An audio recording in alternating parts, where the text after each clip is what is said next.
যদি গান বাজনা প্রোগ্রাম কনসার্ট এগুলো না থাকে তাহলে তো আসলে মিউজিক ইনস্ট্রুমেন্ট বিজনেস আগাবে না। মোটামুটি গানের স্কুলগুলোতে খবর নিলে দেখা যায় ছাত্রছাত্রী অনেক কমে গেছে। আগে বলতাম যে 50% ব্যবসা খারাপ, এখন দিনেই মানে কোনো সেল নাই। মিউজিক শুরু হলে সবকিছু ভালো হবে আশা করি আমরা। দেশের রাজনৈতিক পরিবর্তনের ঢেউ লেগেছে সাংস্কৃতিক অঙ্গনে। জুলাই আগস্টে ছাত্র জনতার অভ্যুত্থানের পর দেশের সাংস্কৃতিক পরিসর অনেকটাই সংকুচিত হয়েছে এমন দাবি উঠেছে বিভিন্ন মহলে। এর প্রভাবে স্মরণকালের সর্বোচ্চ ভাটা পড়েছে সাংস্কৃতিক আয়োজনের প্রধান অনুষঙ্গ বাদ্যযন্ত্র বিক্রিতে। সংশ্লিষ্ট ব্যবসায়ীদের দাবি, মিউজিক ইনস্ট্রুমেন্ট বিক্রি কমে গেছে 50%-এর বেশি। এখন সেল প্রায় 60%-এর নিচে পড়ে গেছে, যেখানে আমরা পার ডে একটা ভালো অ্যামাউন্ট সেল করতাম, এখন খুবই বাজে অবস্থা। মানে সামগ্রিকভাবে প্রায় 60% সেল নাই আমাদের এখন। আর শুধু আমাদের না, পুরো সামগ্রিক সায়েন্স ল্যাব তো একটা বড় একটা ব্যবসা প্রতিষ্ঠানের জায়গা, এখানে আসলে সবার অবস্থাই খারাপ। মানে এখন সব দোকানে গেলে দেখা যাবে কোনো দোকানে কাস্টমার নেই। আর কাস্টমার থাকবে মানে কীভাবে থাকবে আসলে, এখানে থাকার আসলে দেশের সিচুয়েশন খুব খারাপ। কারণ কনসার্ট না হলে বা একটা মানুষ যদি সঙ্গীতের মধ্যে না থাকে, তাহলে তাছাড়া আসলে বাংলাদেশে আসলে মানে আমাদের মিউজিক ব্যবসা টিকবে কিনা সেটার একটা ভবিষ্যৎ একটা শঙ্কা আছে। যেহেতু কনসার্ট হচ্ছে না দেশে বা কনসার্ট করতে পারতেছে না, যেটা শব্দই আছে, সেই ক্ষেত্রে যেহেতু কনসার্ট বন্ধ হয়ে যাচ্ছে বা কনসার্ট করছে, সেই জন্য বিজনেসও খুব খারাপ হয়ে যাচ্ছে। একটা কনসার্ট দেখলে হয় কি, একটা ইয়াং জেনারেশন যারা, তারা চেষ্টা করে যে আমি একটা কনসার্ট দেখে আমি গিটার বাজাবো, কেউ কিবোর্ড বাজাবে, কি ড্রাম বাজাবে, তখন সে একটা ড্রাম বা একটা কিবোর্ড যে কোনো জিনিস কিনতে চেষ্টা করে কিনে। যেহেতু কনসার্ট হচ্ছে না, সেহেতু আমাদের বেচা কেনার ব্যবস্থাও খুবই খারাপ। আগের চেয়ে বিজনেসের যদি 2 বছরের কথা বলেন, সেই ক্ষেত্রে থেকে শুরু করে আগের চেয়ে এখন আমাদের 50%-এর নিচে নেমে চলে আসছে ব্যবসা। 50%-এর নিচে নেমে চলে আসছে, বলবো যে অলমোস্ট 30% চলে আসছে। জুলাই অভ্যুত্থান পরবর্তী সময়ে বাউল ফকির সাধকদের চারণভূমি, মাজারে মাজারে হামলা, বাউলদের ওপর আক্রমণ, বিভিন্ন জায়গায় কনসার্টে তৌহিদি জনতার আক্রমণ, নৌকাবাই, পালাগান, বাউল গানের আয়োজন পণ্ড করে দেওয়া, স্কুল কলেজে সাংস্কৃতিক আয়োজনে হামলার হুমকির মতো অনেক কিছু ঘটেছে। শিল্প সংস্কৃতি সংশ্লিষ্ট ব্যক্তিরা মনে করছেন এর প্রভাব পড়েছে বাদ্যযন্ত্র বেচাকেনায়।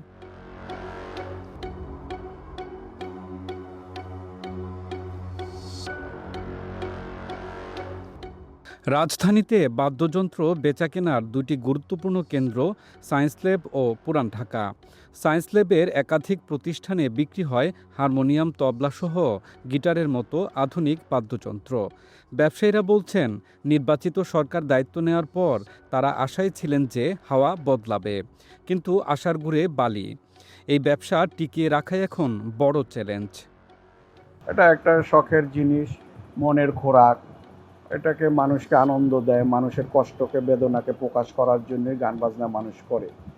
তো এবারে যে তেমন একটা ভালো বলা যাবে না, তবে চলছে আর কি। তবে কারেন্টটার জন্য একটু আমাদের বেশি সমস্যা হচ্ছে। সেল যদি বলি ভালো, বললে ভুল হবে, একেবারে খারাপ তাও না, মানে সচ্ছল নেই আমরা আগের মতন, যে টেনশন ফ্রি না, এখন টেনশন কাজ করে বেশি।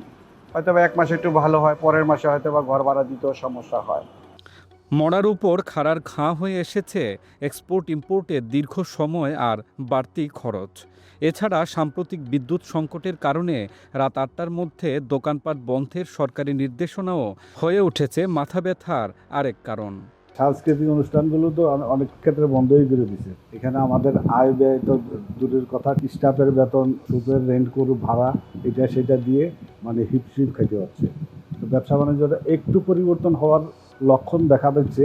দেখা দিলে কি হবে, আবার বিদ্যুতের জন্য আবার সপ্তাহ 8টা বাজে বন্ধ করে দাও, এই জন্য আরও সমস্যা হচ্ছে। এইটা তো চেয়েছিলাম যে পরিবর্তন আসবে, কিন্তু এখন মানে পরিবর্তন আসলে কিভাবে আসবে সেটা আমরা আসলে কোনো পথ বা কুল কিনারা খুঁজে পাচ্ছি না। ইম্পোর্ট থেকে শুরু করে সব কিছুতে অনেক মানে খরচ বেড়ে গেছে। প্লাস হচ্ছে একটা প্রোডাক্ট আসতো এখন প্রায় 3 থেকে 4 মাস সময় লাগে, যেটা আগে 1.5-2 মাসে হয়ে যেত।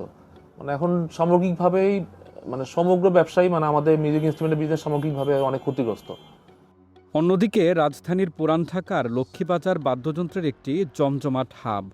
সেখানে শত বছর ধরে ব্যবসায় নিয়োজিত ঐতিহ্যবাহী যতীন অ্যান্ড কোং। কথা বললে বাদ্যযন্ত্র প্রতিষ্ঠানে নিয়োজিত ম্যানেজার নবকুমার জানান, ব্যবসা তো নেই, তার ওপর দেশের বাস্তবতা বিবেচনায় অনেকে ফেরত দিয়ে যাচ্ছে হারমোনিয়াম। 24-এর পরে আর কি গান বা অনেকেই হারমোনিয়াম ফেরত দিয়ে গেছে, দাদা হারমোনিয়াম গান বাজনা করা যাবে না। তাছাড়া অন্য বলতো যে মেয়েরা বিয়ে দিয়ে দিচ্ছি, হবে না, গান করবে না, ঘরে পুরে রয়েছে, অনেকেই ফেরত দিয়েছে যে আপনাদের হারমোনিয়াম আপনারা রাখেন।